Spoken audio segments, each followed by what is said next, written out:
Yo, what up, Laker Nation? You're watching the Los Angeles Lakers Report by Chat Sports. I'm your host, Marshall Green. In today's show, we got a loaded show. We're going to talk about Anthony Davis. We'll talk about Russell Westbrook. And we'll also talk about Saddiq Bey, because the rumors out there are that the Detroit Pistons are taking trade calls on Saddiq Bey. We'll talk about Saddiq Bey at the end of the show. We're going to start with Anthony Davis, though. AD is hot. Davis has been the Lakers' number one option on offense since LeBron James went down with an injury. Anthony Davis is playing the type of basketball that all Lakers fans remember and the player that he was in the bubble. I mean, in his last 7 games, he's averaging 31 points per game, 14 plus rebounds, almost 2 steals per game, and 2 plus blocks a game. This is the player that Lakers fans, Laker Nation, Rob Pelinka, and quite frankly, LeBron James thought he would be getting as his sidekick going forward. He is back to the player that he was in the bubble in this limited sample size. I mean, this is the AD that the Lakers signed up for. When you made the blockbuster trade and got rid of all the young players that you used draft picks on, premium draft picks on, this was the guy you thought you were going to get. A guy that's averaging 31, 14, 2-2, 50+% from the field, able to be a number one option, a difference maker on both sides of the court. Anthony Davis is living up to the hype. But I think the question that everyone's going to ask, and I'm going to ask you guys, is can it continue with LeBron James in the lineup? I'm not saying this to say that LeBron James is hard to play with, but I feel like when you're a superstar, which Anthony Davis is, there's no debating that. We know what Anthony Davis is. Is he unreliable? Sometimes. Is he injury prone? Absolutely. Does he miss too many games? Yeah. Does he go cold from time to time from three-point land? No doubt about it. But can he still be that dominant player where he's in a free flow? He doesn't have to answer to LeBron. He doesn't have to answer up to anybody like that. Can it continue with LeBron in the lineup? That's what we're going to have to see. Can this continue with LeBron James in the lineup? Look at the stats that Anthony Davis, and this comes from NBA.com/stats. Amazing work that Anthony Davis is doing. Anthony Davis is just the 3rd Laker in franchise history to record 30-plus points and 15-plus rebounds in 4 consecutive games, joining Elgin Baylor. He's got 7 streaks. Shaquille O'Neal, he did it in 1999. What Anthony Davis is doing is really unseen before. You don't see guys averaging 30-plus points per game and 15-plus rebounds. He's doing it in the modern-day NBA, carrying the Lakers right now. I would like to see what it's going to look like when LeBron James returns to the court. We've seen those two work together, and they've produced a championship. They can get back to that same level. AD stays at this level. LeBron gets back to the guy he was earlier this year, like he was last year. The Lakers could make a run in the Western Conference. Let's show our guy, Anthony Davis, some love, though, because he's playing well. He's living up to the hype. Everything you could ask for, he's given you the past couple of games. So let's show some love to AD Anthony Davis. Go down, type his jersey number down in the comment section right now. Be a real one. Show him some love. Go ahead and type 3 in the comment section right now.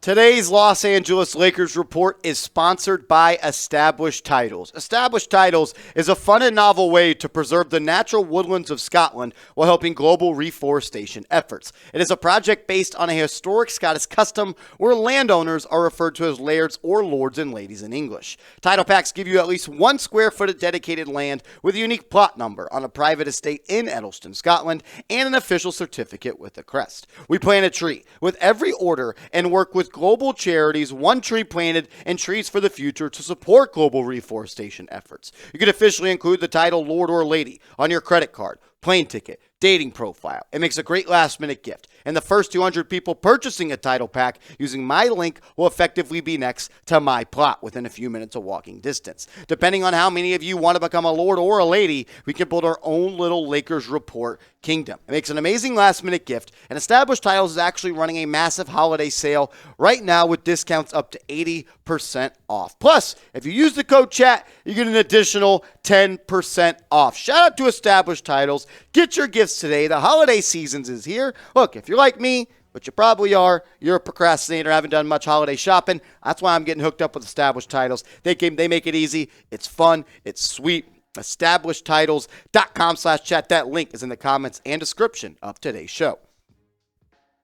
Next on the show today, we're going to talk about Russell Westbrook, because did the Lakers reject a Russell Westbrook trade? HoopsHype says the Lakers turned down a Westbrook trade offer before this season. Let's see what Michael Scotto had to say. He said before the season, the Lakers offered a lottery-protected first-round pick and Russell Westbrook to the Spurs for Josh Richardson and Doug McDermott. The Spurs, however, wanted an unprotected first-round pick for taking on Westbrook's salary with the expectation he'd be waived, which the Lakers were unwilling to do and talks stalled. It sounds like the Lakers weren't making a real offer. That was a lowball offer by Rob Pelinka, because if you think you're going to be able to trade Russell Westbrook and include a protected first-round pick, that ain't going to happen. You're going to have to include an unprotected first-round pick. No one was taking Russ for a protected first-round pick prior to the 2022 NBA season, taking on $47 million of salary while giving up two decent players in Josh Richardson and Doug McDermott.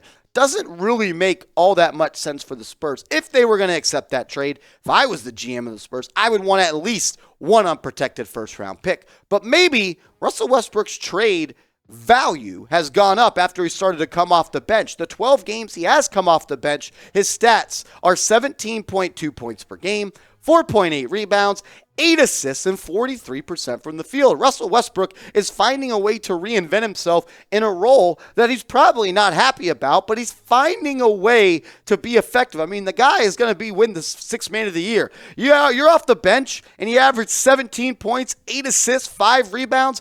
That's going to win you the sixth man of the year. And Russ is now creating value for himself. But I'm going to be honest. Westbrook has found out how to be successful in this role. I think he benefits from coming off the bench, being able to be the lead guy, run the show, do what Russ does. I think the Lakers like him in this role. It definitely makes their team better having a guy that can come off the bench, not, I would say clog and cloud the paint when Anthony Davis and LeBron James are in. I think he's in a beneficial role for himself and with the Los Angeles Lakers. This was that proposed deal that Michael Scotto of HoopsHype said got declined by the Spurs. It was the Lakers would have received Josh McDermott and Dougie McBuckets, and the Spurs would have received Russell Westbrook in a protected, that's the key word, protected 2027 first round pick. So it's kind of in the camp of you'll have to trade up with this, me off camera. So Josh Richardson, Doug McDermott, and the Spurs would have got Russell Westbrook in a 2027 first-round pick. Who wins the trade? Who wins the trade? Or we'll ask this question instead. Would you accept this trade? If you were the Lakers, or if you were a Spurs fan watching, would you accept this trade? Go down in the comment section. Let me know what you're thinking. Type A for accept, as in you would accept the deal, or you can go down in the comment section and type D for decline. Sound off. Let your thoughts be heard. I want to hear from the real ones in the comments right now. The latest trade rumors coming out of the Detroit Pistons are that they may be shopping former 2020 first-round pick Saddiq Bey. Jake Fisher says the Pistons are taking calls on the 2020 first-round pick. This is what Jake Fisher of Yahoo had to say in his most recent write-up, saying a Pistons player league personnel are monitoring his third-year forward Saddiq Bey. The Villanova product was recently demoted from the starting lineup before bouncing right back into Dwayne Casey's opening unit. Bey will become extension eligible this summer and has had a noticeable drop in production. Detroit has taken early calls on Bey from inquiring teams, a change in behavior from recent trade windows. Bey could be one for the future. I mean, the fact that he's a 2020 first-round pick, a two-way player, I think he still has a lot of potential. Could the Lakers find a way to get him on the cheap? I don't know what it would cost, but, I mean, the guy has potential, no doubt about it. I mean, he's averaging 14 points this year, 5 rebounds, shooting a little low percentage-wise from the field, 40%. The three-point percentage at 29%, I wouldn't say is alarming. It's just not that good. I mean, he's still a young player, has plenty of time to improve that three ball, but the guy is averaging 15 points per game. This is someone that I think could help this Los Angeles Lakers team, but the question has to come down to this. You got to ask yourself, why are the Pistons ready to give up on Bey after he hasn't even been in the league for a full 2 years? I think it's probably something in the locker room. Maybe him and Dwayne Casey aren't getting along that much. Maybe, he's not being a good teammate. He's not being a good leader. He's not being a good guy in that locker room. But at the end of the day, this is a talent league, and Saddiq Bey has talent, and he could play in this league. So I want to ask you, would you trade for Saddiq Bey? If you were Rob Pelinka, and let's say they wanted, I don't know, a heavily protected first-round pick, would you trade for Saddiq Bey? Y for yes, M for no. Appreciate you tuning in. We'll see you later.